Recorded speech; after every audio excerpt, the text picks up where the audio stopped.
Welcome to another RB25 show. So, what happened this week? Well, we got Hurricane Lee, we got the locks of the week, we got the dope of the days. Lock of the week keeps, I'm not going to jinx anything. And we're going to go over college football, go over the pros, and we'll talk about the wonks of the week. But first, a word from our sponsors. Boston food trucks. Good old times, bone and bread. Love the RBV, RB25 show. It's one of RBV's favorite food trucks, and I suggest you go visit Vitamin C this weekend, and you go have a nice chicken 65 sandwich. The people love it. All right, so the lock of the weeks. Yep, they both hit. They both made you a lot of money. Oregon's defense with the big time TD for the cover. Hey, it gave you all a heart attack, but what are you gonna do? The second lock of the week. I can't believe I messed up. I tweeted out it was the Redskins. Well, and then I had to read the show script and I realized it was the Jags. I definitely went dope of the day on Sunday for that. But that's a classic example of, you can make MVP moves by winning a nice bet, but then you just dope of the day if you don't even remember what freaking lock of the week, what the actual lock of the week was. And lastly, if you want to fade the lock of the week, go right ahead. But you can't stop the lock of the week. You can only hope to contain it. Also, we're also going to talk about the dope of the day, our first dope of the day. I'm going to introduce you to Brian Tabano of Nashua, New Hampshire. This guy, he went out and he carjacked a van in Nashua. I don't really understand why he did that, but because who carjacks a van in Nashua, New Hampshire? I don't really think that was a good move. I think he really needs to get some better career, and other prosperities in his life, other things. So anyway, after he got, carjacked the van, the cops found him. Well, shocker there. His mother must have been so proud. So, the van traveled at a high rate of speed, ran through some traffic lights, and ran around like acting like a moron. The van, believe it or not, due to Mr. Trabano's awesome driving, actually crashed. And, he probably crashed at the worst place possible, right in front of a police station where he hit 4 granite pillars in Manchester. So, this dope of the day move is, as usual, Robbie V says follow the law. It's usually a good idea when you want to follow the law, keep you out of jail. Number 2, Mr. Barton Trabano. Why are you carjacking a van? At least carjack something that's worth a damn, So be better about it and enjoy your dope of the day award in prison, because it's really not good. And you just need to do better in this life. We only live one, folks. It's better that we spend it not in jail. All right, let's see here. I got some letters to Robbie V. They were emailed to me, so I have them in front of me. Let's go to our first letter. It's from Bob, in, of all places, Nashua, New Hampshire. Dear Robbie V, what is the matter with Hurricane Lee? It might hit New England now. What is the latest? I'm counting on you. All right, the latest on Hurricane Lee is that it's going to hit basically on the border of Maine and Nova Scotia as of right now. It could trend west. I was looking at some of the models before the broadcast, and it was going a little west, and they were a little west of the official NAC hurricane track as of 8 o'clock or 8:33 when this is recorded. I think we're going to get about 50-mile-an-hour winds along 50 or 60 along Cape Cod, probably inside the Worcester area, probably 30 to 50 miles an hour. 50 towards the coast and 30. Probably going to get an inch or 2 of rain. Overall, you probably could lose power. And stay safe out there, Bob, in New Hampshire. And remember, go to Leader Lanes for good camp and bowling. Tell them Robbie V sent you. They're great bowling lanes, and they definitely deserve your business. All right, the second letter. Dear Robbie V, the lock of the week has hit again. My mother put her life savings on the lock of the week, and now we're living in style in Little Rock, Arkansas, thanks to you. Well, I appreciate that. Although I blew a portion of the wings on a wild Keno game. How do I tell my mom? I'm counting on you. Gusta from Foxcroft, Maine. Well, hello, Gusta. First off, I'm glad that you put your mother's life savings on the lock of the week and it worked out for you. And I'm glad you live in the style in Little Rock, Arkansas. As for a wild Keno game that you are involved in, I really don't know how to explain how a wild Keno game came about. I mean, most of the Keno games that I think our viewers and I participated in personally have just been pretty standard. 20 numbers come up, and you either won or you lost. I think, Gusto, you got to be honest and look inside your soul and tell your mother the truth and be a good person about it. I don't really think it's a good idea for you to lie and keep this in. It's just not going to be good for you. So that's my advice. And maybe, Gusto, you should go to Gamblers Anonymous and work on this problem. All right, Gusto, make it a great day. All right, college football. My thoughts on week 1 of this. The SEC is horrendous. Alabama got smoked. There's no two ways about it. They didn't play well. Notre Dame could look great this week. And locally, BC, well, they were an embarrassment against Holy Cross. Number one, they were taunting Holy Cross players. I mean, they were like an FCS team, for God's sakes. Number two, I mean, that game was way closer than it should have been. It was really ridiculous. And number three, I don't really think BC should be bragging about any win when literally, you beat an FCS team by 3 points. It's really not good. And we'll get back to BC later. Also, Jeff Hafley was way too emotional for beating Holy Cross. I don't really think his, I'm so excited to get back to work speech is really going to inspire a lot of confidence. And finally, when you're playing Florida State this week and you only beat Holy Cross by 3 points, that's a little bit of a problem. So the college football picks. The first one I want to do is Oregon State versus San Diego State. First off, take Oregon State. As we've noted in past shows, they have a great, and the spread's negative 24.5 on DraftKings as of today. They have a great rushing attack. For the first 2 games that they played, they've only allowed 12 points. San Diego State's basically a one-man offense. It throws through, they throw through one guy, and I think Oregon State has a defense to stop that guy. It has a defense to stop that one man. It's not gonna. I don't think they're gonna have a shot of covering the spread. If they have no other weapons on their offense, it's that simple. Oregon State should be able to move the ball up and down the field without a problem, and they're not going to be able to hang with Oregon State. Sure, the spread has shot up from an original 21.5 to 24.5 as it stands today, but Oregon State can pound the fucking ball, and San Diego State's not going to stop the offense. So if you want a winner, take Oregon State. It's RBV. I'd let the people know the winners. It's good. And also, the sponsor of this is Pizza Project. Pizza Project is sponsoring the college football section of the show. Pizza Project, for all of your pizza needs. You can get this pizza at lovely either in Brighton or at Vitamin C Brewery. Thank you. Let's go to our next college football pick. I wanted to point out the BC Florida State game. I think it actually has a lot of value. As of this broadcast, BC and Florida State is not going to they're not going to change the time of the game. They're still planning to kick off at 1 o'clock. Noon. So what does that mean? Obviously, with 40 or 50 mile an hour winds and a tropical storm warning, they shouldn't be playing this game, but for whatever reason, they still are. And I think you take the under in this game. It's going to be very hard for BC to move the ball at all. And with Florida State, they're just going to rush the ball a lot, and the time's going to fly off the clock. The current total on this game is 48. I would be a little comfortable with the total of 48. But if you wanted to do an alternate spread and add a couple points, say like 4 or 5, to make it so they need to get 8 touchdowns, and I can understand that. I think this is a good game to anchor a parlay and whatnot. And overall, I think the under is going to hit this game. I understand that since I talked so negatively about BC that lately that you might be thinking, why aren't you recommending the points?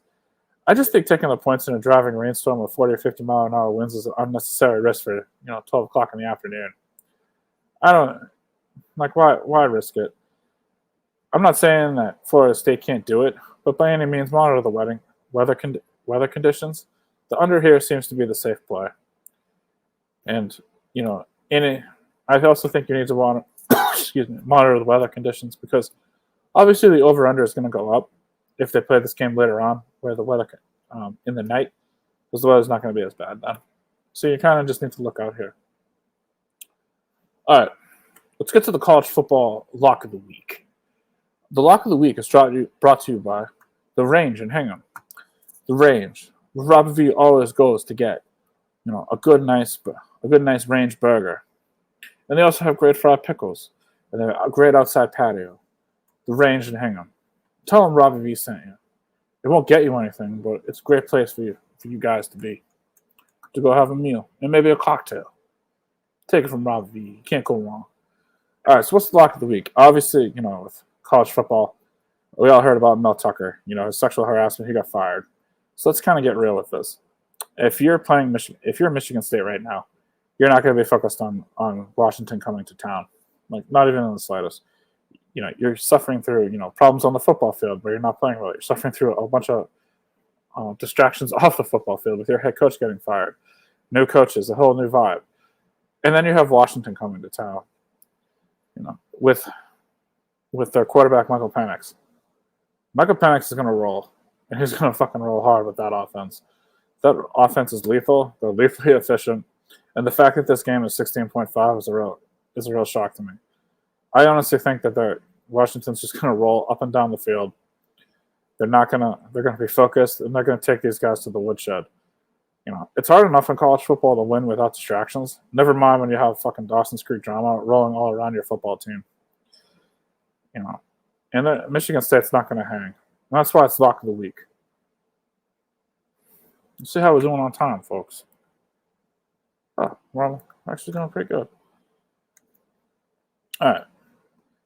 And also, I guess if you wanted to take a little bit of a look, I think the Penn State game, I think it was at 14.5. I can't remember who they were playing, but that might be a game you want to look at. I believe not UConn. Another game you probably want to bet on would be maybe take a look at Alabama or Clemson. Obviously, those teams aren't really playing well this year, and the opponents that they're playing are very much below their caliber. Eventually one of these teams is just going to take someone to the fucking woodshed, destroy them.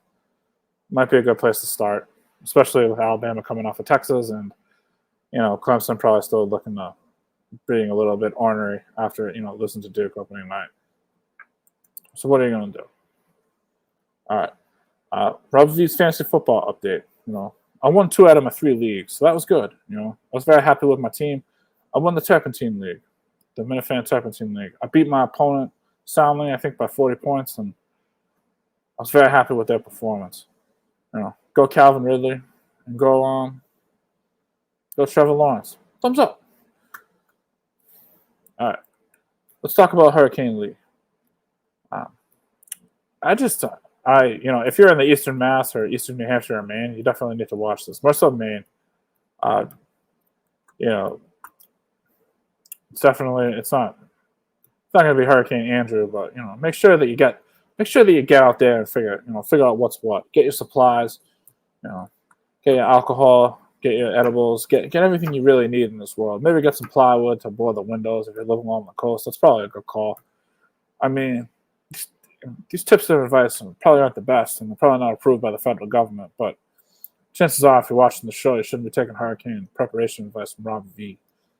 Things can change, and I'll start tweeting out the information all weekend, because I'll let the people know what's going on.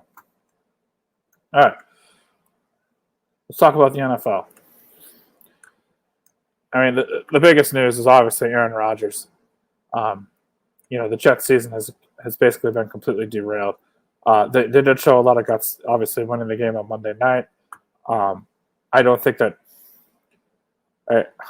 Zach Wilson's the answer for them at QB. I really don't know who they go out and get. I know that people have said they need to go out and get Minshew, or they need to go out and get another veteran. I don't know. Wilson knows the system. I think you kind of have to roll with what you roll with.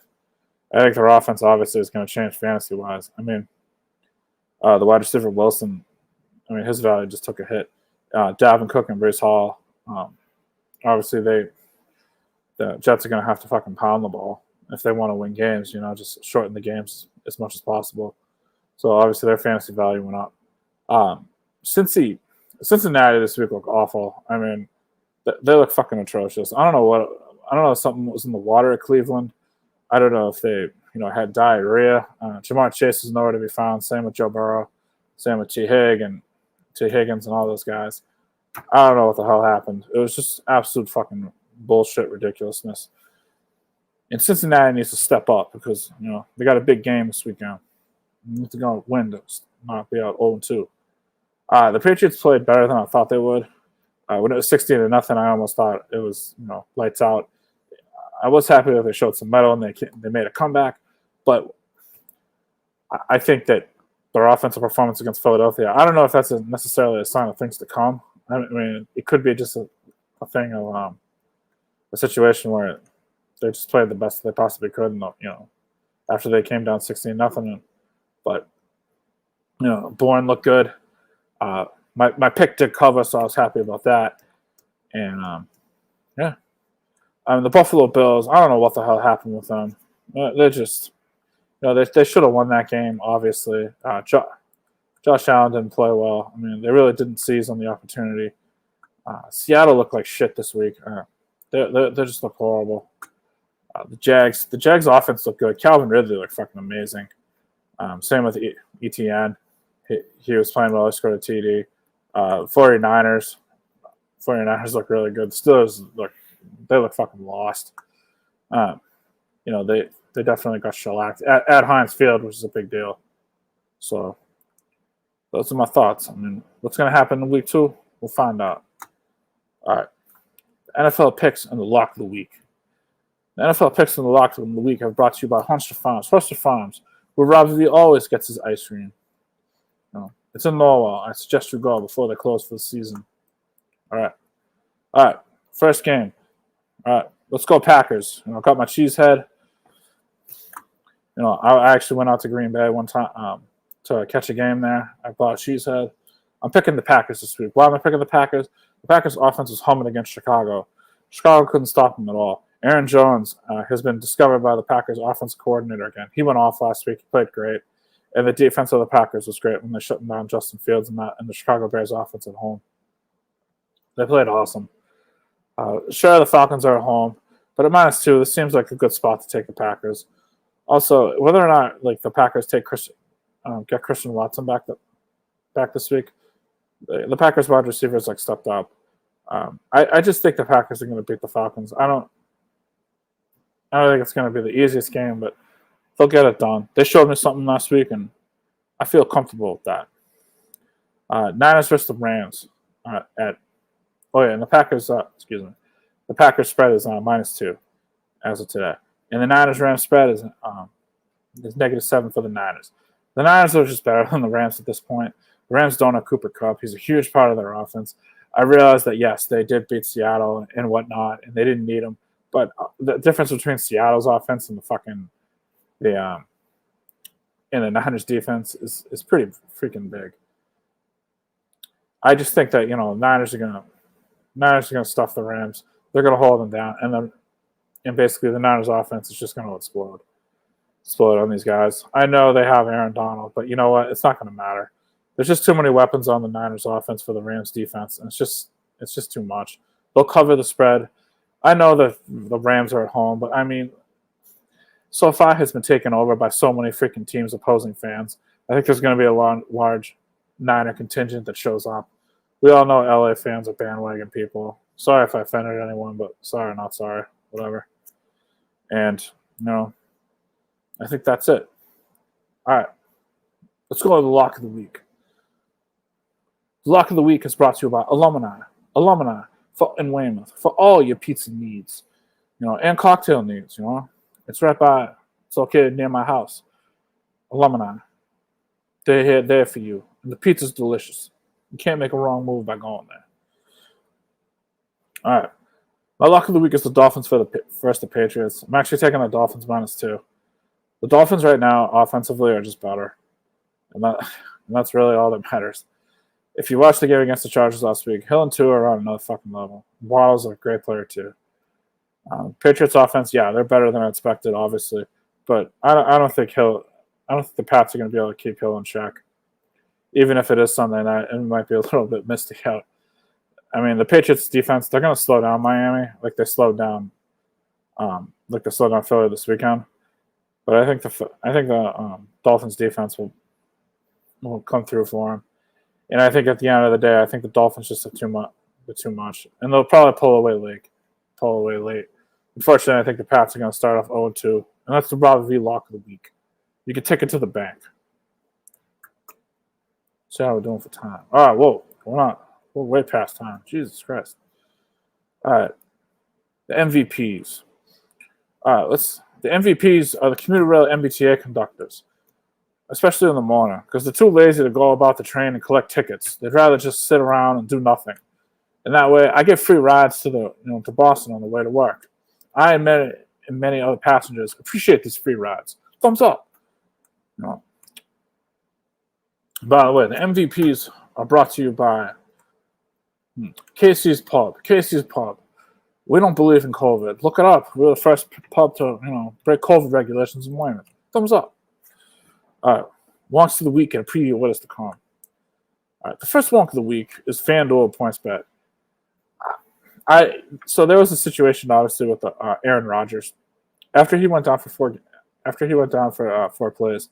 There was a big outcry among the gambling community about whether or not all his prop bets and his parlays involving him and other special bets involving him should be voided. A lot of the sports books did void those bets and actually pay back the money to customers either in bonus bets or actual cold hard cash. I believe most of it though was in bonus bets. I know for a fact Caesars, Fanatics, and DraftKings, among other sports books, actually just paid back parlays that he was involved in, and also I think BetMGM did as well or something like that. FanDuel just told everyone to go fucking pound sand, which. I mean, I'll admit, you do take that risk. I mean, I was one of those people. I mean, I lost like $25 on it, whatever. It is what it is. As I had him in a parlay, I think it was for over 200 yards passing, and the other 3 legs hit, but that one didn't. So, that's life. But I just think it's just bad public relations. I also think when everyone else is doing it, unfortunately, you probably should come to the head too. Because Twitter was ablaze for the past 3 days of people just leaving Twitter because they didn't, refund people on their Aaron Rodgers bets. I don't really think it's a good business plan for them. There's plenty of places to bet out in this world. And FanDuel, I think you need to get it together and stop being a bunch of morons. And you don't need to refund me my money. That's fine. I mean, a lot of people left you already, but do it for the people who, God forbid, they're still stuck with you. You got to be better, FanDuel. Josh Allen. I mean, what the heck, Josh Allen? You played like utter trash this week. Josh Allen, you're wonk of the week. I mean, that was not an MVP performance on Monday night, And you cost me my fantasy matchup. If you had freaking thrown 5 interceptions, I only lost by 0.5. You need to step up. If you're gonna be on Robbie V's fantasy team, you can't be acting like a fucking jamoke. You can't. It's ridiculous. Josh, the city of Buffalo demands you play better, and so do the fans. You're on a probationary term with Robbie V. We'll revisit your performance next week and see if you continue to act like a wonk of the week or you can get back to MVP status. I mean, you shouldn't even be worried about winning the game. You should be worried about being an MVP. Take it from Robbie V. And Hurricane Lee is the final wonk of the week. It's apple picking season. It's leaf peeping season. People want to be outside, Why are you bothering to go to New England? Go bother the ocean. Sheesh.